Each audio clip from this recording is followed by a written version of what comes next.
Hey guys, Rachel here, just doing 10-minute special on moving into a new apartment. And my hair's gotten so long, but that doesn't mean anything about my gender presentation. Don't even get me started on moving into a new apartment. You've got to be kidding me. That's probably horrible. It's a horrible experience to be going through. First of all, you have to find an apartment.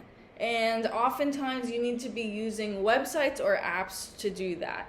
And to find the best apartments, you have to be refreshing it constantly, perhaps checking every 20 minutes. What is this? Dating? You know, the best people on the apps are the people who you find who have immediately just gotten on the app, because otherwise they get snatched up. It's similar to getting an apartment. Plus, I already have a job. Being on Street Easy or Zillow or whatever, 2 hours, 3 hours a day, that's basically time I could be spending differently. And now I can't that's how you have to find an apartment. And don't even get me started. Well, it depends where you're looking for an apartment. Because I was going to talk about broker fees. Don't even get me started on broker fees. Listen to me. I'm not paying for a matchmaking service, to continue with the dating analogy. I'm just looking for somewhere to live. And by the way, if you're a landlord and you don't want to be, and you don't want to do the work of showing your apartment, why am I going to pay for that? Don't you guys think? And I know there are some politicians in New York who are dealing with this, so that's good. But it's literally like, I'm trying to think. It's like, I found these shoes. Or here, look at these shoes. You have to pay me $50 more because I found them. Kind of. Okay, what else have I got?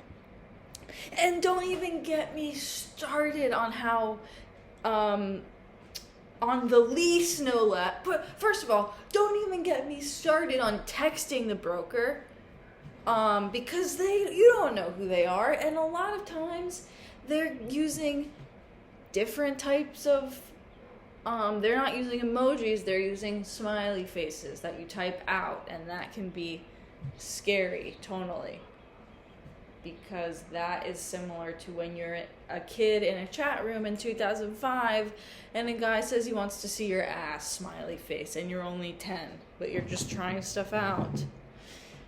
Anyway, and then you have to impress the broker because they're kind of sussing you out. So what? I'm gonna show up to the apartment wearing a dress or something, Christian Dior dress? Get out of town with that. Then you have to do a credit check. How about I just tell you that I have a credit card and it's none of your business? Why do I then have to pay for you to see if I'm trustworthy? Maybe you should just trust me. And then it dings your credit score when they look at it too. That's like, that makes no sense. That's like when there's the cat in the box and you look to see if it's Schrodinger's cat. It's like when you look to see if there's a cat in the box, but when you open it, you end up punching the cat. Or something. What else? And don't even get me started about how quickly they make you look through the apartment. Because don't ask too many questions or else you're considered to be high maintenance and they might just go with someone else who perhaps doesn't do their due diligence. Yes, I'm going to check the taps. Is that an issue? Why is that being held against me? Etc.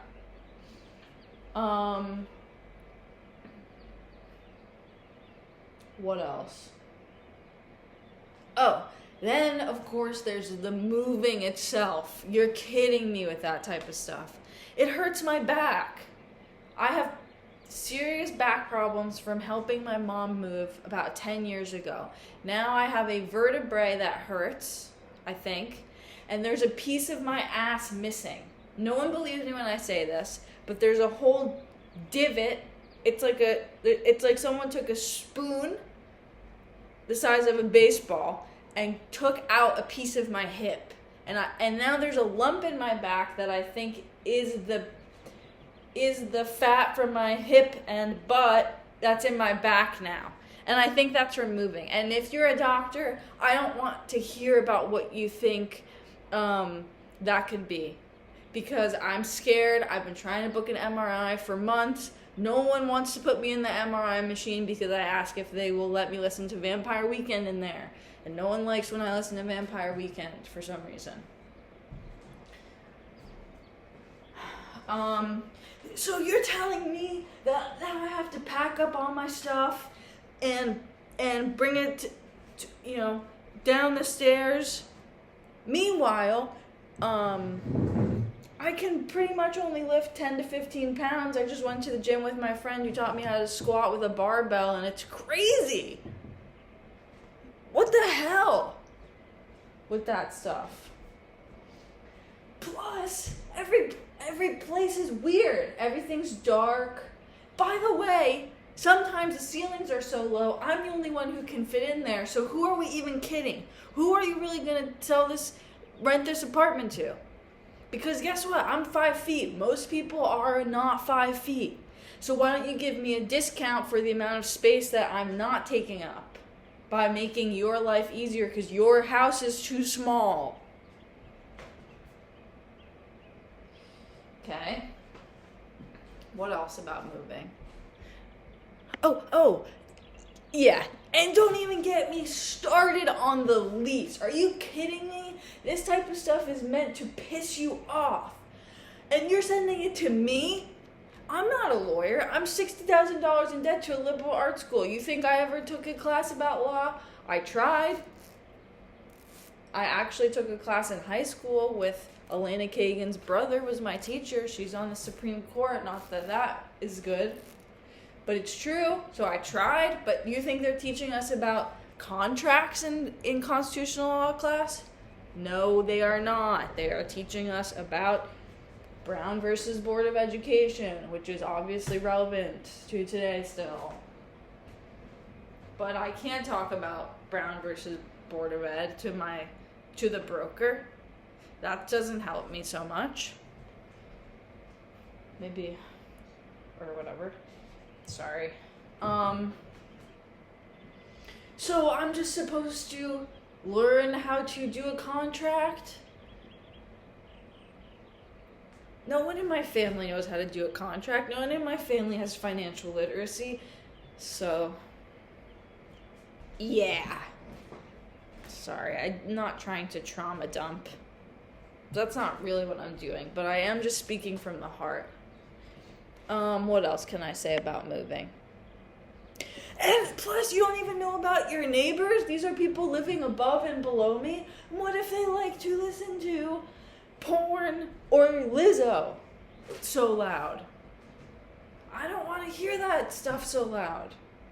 Perhaps in private, when I can control the volume. I have serious issues with volume.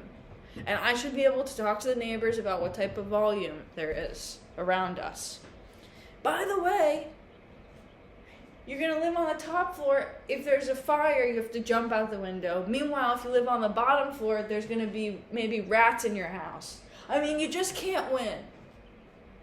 Plus, the prices of everything are so expensive. It's too much. I don't even know. Everything's so inflated. I don't even know what to do anymore. And then some landlords only take checks. What the hell? You want me to go to the bank and get checks? You know, check costs money and then I have to pay the stamp. I'm going to take that off my rent cost. But they won't let me. You guys, seriously, I love to advocate for tenants' rights. So if you have any questions, please let me know. Because that's my whole thing. my passion. I don't know that much about it, but I'm passionate about it. Okay, this has been 10 minutes special on moving, kinda.